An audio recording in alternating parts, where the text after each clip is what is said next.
सभी को राधे राधे, जय श्री कृष्णा। कैसे हैं आप लोग? चलिए हम नंबर सिस्टम कर रहे थे। नंबर सिस्टम में हमने बहुत सारी चीजें देखी है। एक नया कॉन्सेप्ट सीखने वाले हैं आज, गुणनखंड, फैक्टर। तो क्या होता है गुणनखंड, तो वो हम उसके बारे में आपको बता रहे हैं। तो गुणनखंड के बारे में देखिएगा। पहले ये क्या लिखा हुआ है, वह संख्याएं होती हैं जो किसी दूसरी संख्या को पूरी तरह से विभाजित कर देती है, गुणनखंड की सीमा होती है। तो देखिए आपको ये, जैसे मान लो आपको एग्जाम्पल के तौर पे 12 लिखा हुआ है, तो इस 12 में देखिएगा किस किस संख्या से भाग जा रहा है। तो देखो 12 में 1 से भाग जा रहा है, ठीक है, 12 में 2 से भाग जा रहा है, 12 में 3 से भाग जा रहा है, 12 में 4 से भाग जा रहा है, 12 में 6 से भाग जा रहा है और 12 में 12 से भाग जा रहा है। क्लियर है ये बात? तो देखिए 1 से चला गया, 2 से चला गया, 3 से चला गया, 4 से चला गया, 6 से चला गया, 12 से चला गया। तो ये देखिए 1 2 3 4 5 6, तो ये 12 के गुणनखंड कितने हो गए? तो ये 12 के 6 गुणनखंड हो गए। तो इसी बात को यहाँ पे बताया गया है कि वह संख्या होती है जो किसी दूसरी संख्या को पूरी तरह से विभाजित कर देती है। तो 12 के अगर गुणनखंड पूछा जाएगा तो कितने हो जाएंगे? आपके 6 हो जाएंगे। और इसकी क्या होती है? एक लिमिट होती है। क्लियर है बात? और एक आता है आपका गुणज। तो गुणज की कोई लिमिट नहीं होती है, वो हम उसके बारे में आगे बात करेंगे। अब देखिए क्या बोल रहा है, किसी संख्या का गुणनखंड वह संख्या व उससे छोटे मान होते हैं। तो देखिएगा आपका तो सॉरी, फैक्टर कितना हुआ आपका? तो फैक्टर था 6। फैक्टर कितना था आपका? 6। और संख्या क्या थी आपके पास? 12। तो देखिएगा 6 से बड़ा है आपका 12, तो ये बात प्रूफ हो रही है। अब जैसे देखिएगा आपके पास क्या है? 6, ठीक है। तो 6 के कितने फैक्टर, मतलब गुणनखंड है आपका? 1 2 3 4, ठीक है। एक एग्जांपल और देख लेते हैं। जैसे मान लो आपको दे दिया है 8, तो 8 के कितने गुणनखंड होंगे? तो देखिएगा, तो क्या करना है आपको? 8 में 1 से भाग दीजिएगा, 8 में आप 2 से, 8 में आप 4 से और 8 में आप 8 से। और कुछ हो सकता है क्या? तो यहाँ पे देखिए, अब 8 के अगर गुणनखंड पूछेगा तो कितने हो जाएंगे? 1 2 3 4। तो गुणनखंड कितने हो जाएंगे आपके पास? 4। क्या ये बात समझ में आई? क्लियर है? चलिए आगे देखिएगा। अब क्या कह रहा है आपका? गुणज। अभी आपने पढ़ा क्या? गुणनखंड के बारे में, ठीक है, फैक्टर के बारे में। अब बढ़ रहे हैं गुणज, मल्टीपल के बारे में, कि दोनों में क्या अंतर है। तो देखिए वह संख्या होती है जो किसी दी गई संख्या को किसी अन्य पूर्ण संख्या से गुणा करने पर प्राप्त होती है। गुणज की सीमा नहीं होती। अब आपने क्या पढ़ा था? गुणनखंड की सीमा होती है, लेकिन यहाँ पे गुणज की कोई सीमा नहीं होती। जैसे मान लो आपको दिया हुआ है 12, तो देखिए 12 24 36 48 60 72 84, मतलब आपका इनफाइनाइट, अनंत तक। ऐसे आप ले लीजिएगा, कोई भी संख्या ले सकते हैं। मान लो आपने लिए 6, तो 6 का आपका गुणज क्या हो जाएगा? 6 का 6 12 18 24, ऐसे कहां तक? इनफाइनाइट तक।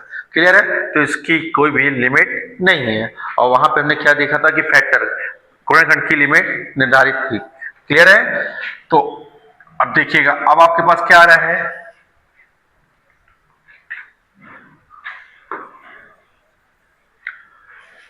उचित गुणनखंड, ठीक है। तो उचित गुणनखंड क्या कहलाता है कि जिस संख्या के बारे में भी आप लेंगे तो उसमें एक और वह संख्या छोड़कर जो भी गुणनखंड होगा वही उसका उचित गुणनखंड कहलाएगा। तो देखिएगा आपसे, जैसे मान लो दिया हुआ है, यहाँ पे देखिएगा 24 दिया हुआ है आपको, देखिए। तो 24 में देखिएगा, 24 में आपने पहले किससे दिया? 1 से, ठीक है। फिर 24 में आपने किससे दिया?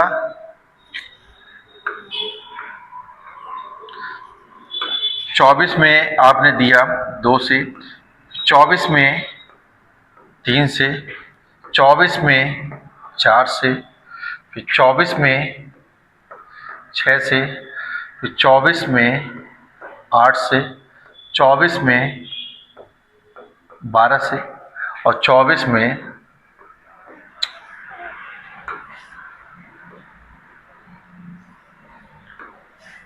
24 से। तो देखिएगा, जब आपसे पूछा जाएगा क्या उचित गुणनखंड, तो आपको क्या क्या नहीं लेना है? 1 नहीं लेना है और 24 नहीं लेना है। मतलब वह संख्या और 1, इनको कैलकुलेट नहीं करना है। इसके बाद जो बचेगा वही उसका उचित गुणनखंड कहलाएगा। तो यहाँ पे देखिएगा, तो 1 2 3 4 5 6, तो अगर आपसे पूछा जाएगा कि 24 का उचित गुणनखंड क्या होगा, तो 24 का उचित गुणनखंड कितना हो जाएगा आपके पास, 6 हो जाएगा। ये बात क्लियर हुई आपको? अब देखिएगा, अब हम किस कॉन्सेप्ट पे बात करने वाले हैं, गुणनखंडों की संख्या, नंबर ऑफ फैक्टर्स। तो देखिएगा क्या बोल रहा है आपसे, किसी भी संख्या n को a की पावर p लिखा हुआ है इंटू b की पावर q इंटू c की पावर r इंटू d की पावर s, ऐसे कंटिन्यू अगर और भी दिया हो तो उसके लिए के रूप में व्यक्त किया जा सकता है, जहां a b c और d अभाज्य संख्या है तथा a एक सम संख्या है। ठीक है, तब कुल गुणनखंडों की संख्या तो किस फॉर्मेट में निकाला जाएगा आपका, तो यहाँ पे देखिए ये जो दिख रहा है आपको पावर, देखिएगा तो ये देखिए पावर में क्या है आपके पास, P है, Q है, R है, S है। तो ये जो दे रहा है आपको, देखिए पावर में, इसको क्या करना है, +1 करके और इंटू करा देंगे तो हमें क्या मिल जाएगा, कुल गुणनखंड मिल जाएगा। तो देखिए इसके लिए हमें एक एग्जांपल देखते हैं। ये एग्जांपल है, तो सबसे पहले 120 दिया हुआ है, तो 120 को हमें तोड़ना है क्या, अभाज्य के रूप में। तो देखिएगा यहाँ पे 120 है, तो 120 को सबसे पहले देखिए यहाँ हम ऐसे लिख सकते हैं क्या, 12 और इंटू 10। ठीक है, तो 12 धाम कितना होता है, 120। तो देखिए जब भी ये जीरो वाला मामला बने, तो जीरो आपको पता होना चाहिए जीरो मिलता कैसे। तो जीरो कैसे मिलेगा आपका, देखिएगा 2 इंटू 5। ठीक है, 2 इंटू अगर 5 करेंगे तो 2 5 से कितना होगा आपका, 10 हो जाएगा। देखिएगा ध्यान से देखिएगा, यहाँ 1 जीरो है तो 2 की पावर 1, 5 की पावर 1, तो यहाँ 1 जीरो मिला। अगर मैं यहाँ पे लिख देता हूँ 2 जीरो, तो देखिए 2 जीरो कैसे बनेगा आपका, तो 2 की पावर 2, 5 की पावर 2। ठीक है, तो 2 की पावर 2 कितना होगा, 4, 5 की पावर 2 होगा कितना, 25, 25 चौको 100 हो जाएगा।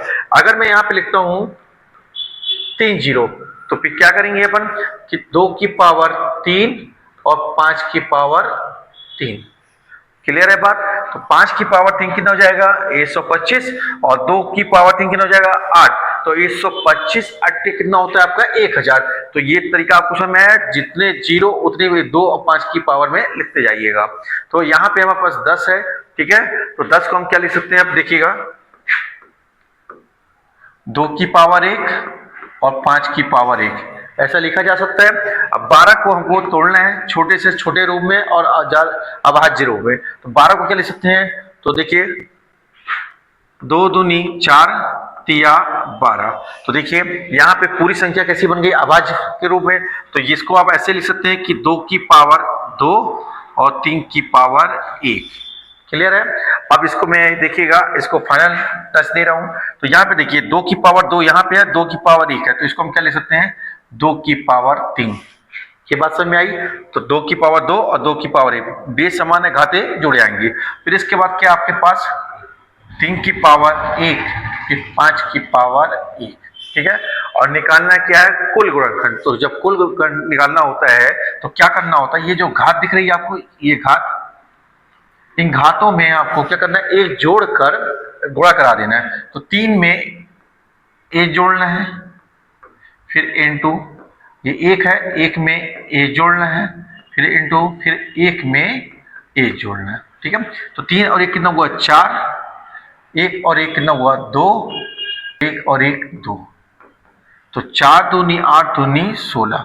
तो कुल गुणनखंडों की संख्या क्या हो जाएगी आपकी, 16 हो जाएगी। तो 120 के कुल गुणनखंडों की संख्या क्या होगी, 16। ये बात समझ में आई आपको? अब इसके बाद क्या पूछ रहा है आपसे, कुल विषम गुणनखंडों की संख्या।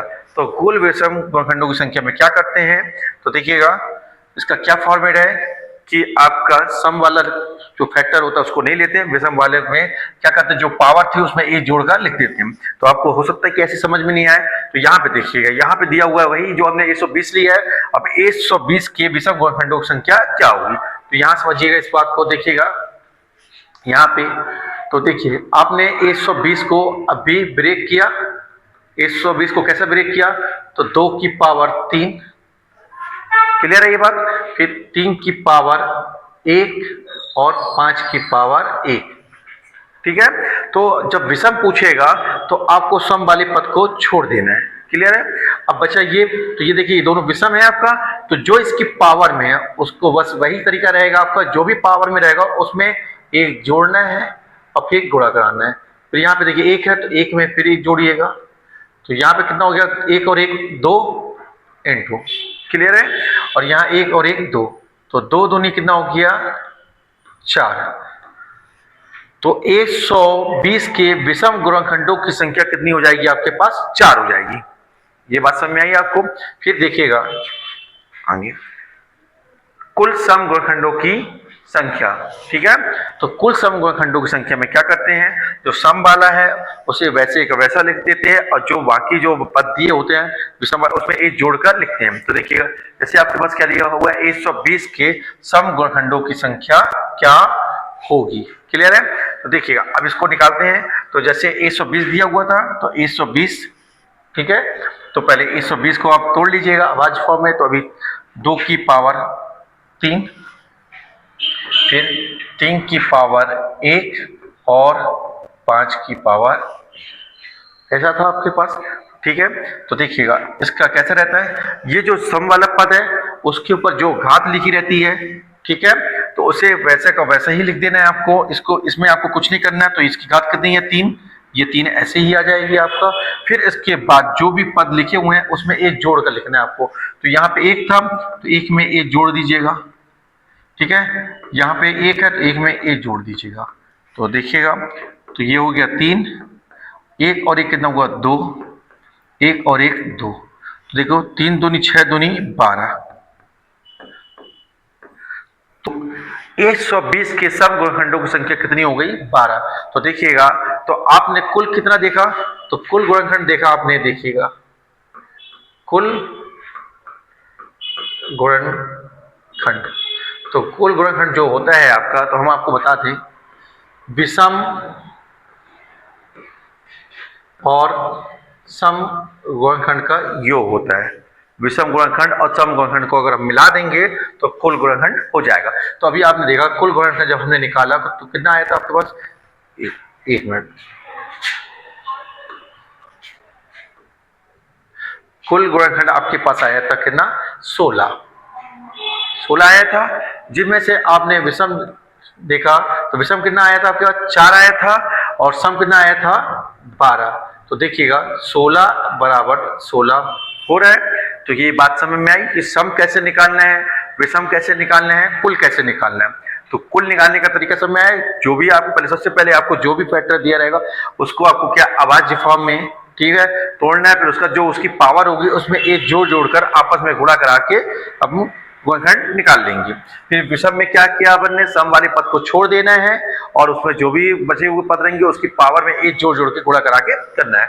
और सम वाले केस में क्या करना है आपको, अगर सम के पद में जो भी पावर लिखी रहेगी उसको वैसा का वैसा लिख देना है और बाकी वाले पद में एक जोड़ जोड़कर गुणा करा देना है। तो सम, विषम और कुल निकालने का तरीका समझ में आया आपको। चलिए अब आगे देखते हैं।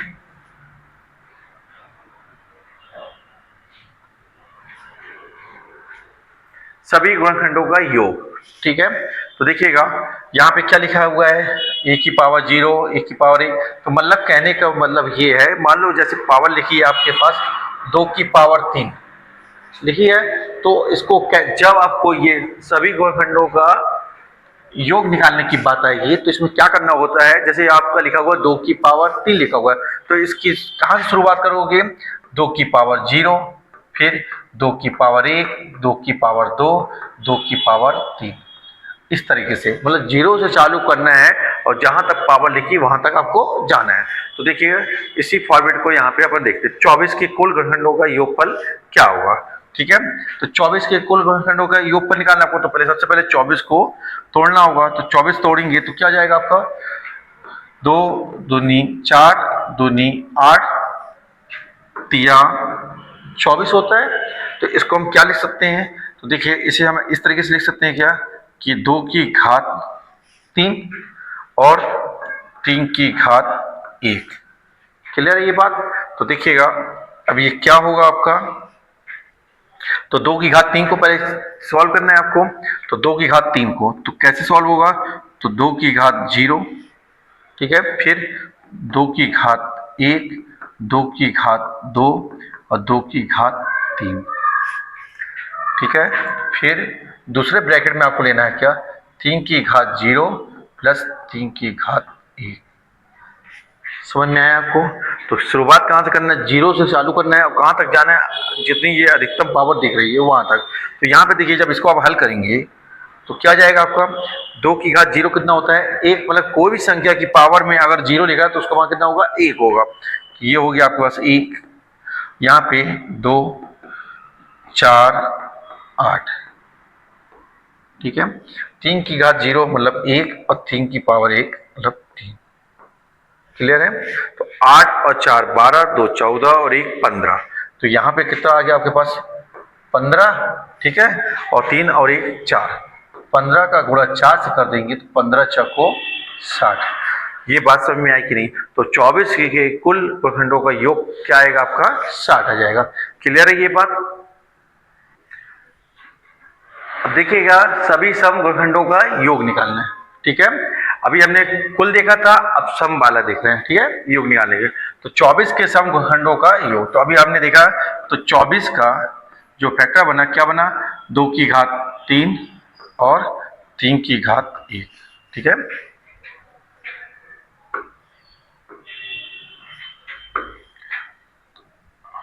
ठीक है। तो देखिए, अब यहाँ पे सम जब निकालते हैं तो क्या करते हैं, इसको कैसे हल करेंगे, तो यहाँ पे देखिए 2 की घात 0 नहीं लेंगे, 2 का 0 करेंगे तो 1 आ जाएगा, तो वो विषम हो जाएगा। तो हमें लेना है सम, तो 2 की घात यहाँ पे 1 से, ये फॉर्मेट लिखा हुआ है देखिएगा। वहां पे क्या था, 1 की घात 0 था, तो यहाँ पे क्या, 1 की घात 1, तो 2 की घात 1 फिर प्लस 2 की घात 2 और 2 की घात 3। क्लियर है यहाँ पे? ये बात समझ में आई कि नहीं आई? फिर यहाँ पे क्या लेंगे, 3 की घात 0 प्लस 3 की घात 1। ठीक है, तो यहाँ पे देखिएगा कितना हो गया आपका, 2 की घात 3 कितना हो गया, 8, 2 की घात 2 कितना हो गया, 4, और 2 की घात 1 2, और 3 की घात 0 मतलब 1 और ये 3। तो देखिए 8 और 4 12, 2 14। ठीक है, तो 14 और इनटू 3 और 1 4, तो 14 चौको कितना हो गया आपके पास, 56। ठीक है, 24 के सम गुणनखंडों का योगफल कितना आ रहा है, 56 आ रहा है। अब हम देखने वाले हैं किसका, विषम का। ठीक है, तो देखिएगा विषम में, तो सभी विषम खंडों का योग, तो इसका फॉर्मेट क्या है, 1 की पावर 0 b की पावर 0 प्लस b की पावर 1 प्लस b की पावर q, ऐसे सी अगर। तो यहाँ पे देखिए जो आपको दिया हुआ था एग्जांपल क्या, 24, हमने 24 को फोकस किया, तो 24 का हमने कुल देखा, 24 का हमने सम देखा और 24 का हम विषम देख रहे हैं। तो 24 का विषम देख रहे हैं, तो देखिए 24 में क्या करना है, तो 2 की घात 3, क्लियर है, और इनटू 3 की घात 1, ऐसी ही है। तो देखिएगा, तो हमें क्या विषम चाहिए, तो सम वाला पद क्या हो जाएगा आपका, 0 हो जाएगा। तो सम वाले पद को क्या करना है आपको, अलग कर देना है, सिर्फ विषम वाला लेना है। तो विषम वाला लेना है आपका, तो 3 की घात 0 प्लस 3 की घात 1, क्लियर है। तो 3 की घात 0 और 3 की घात 1, तो ये कितना हो जाएगा आपके पास, तो 1 प्लस 3 कितना आ गया आपके पास, 4।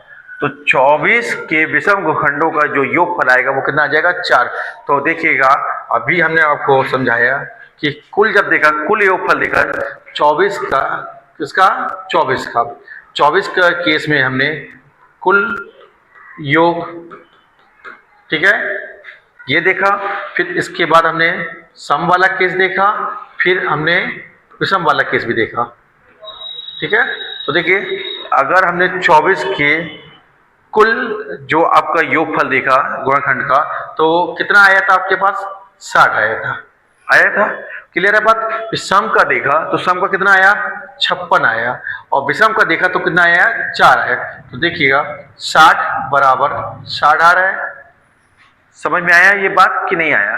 क्लियर है ये कि निकालने का तरीका समझ में आ रहा है कि योगफल कैसे निकालते हैं, गुणनखंडों का योगफल निकालने का तरीका क्या होता है, सम वाले केस में, विषम वाले केस में और कुल वाले केस में। ठीक है, चलिए अब आगे देखिएगा, आगे कुछ नया बताते हैं आपको। अब आ रहा है अभाज्य गुणनखंड।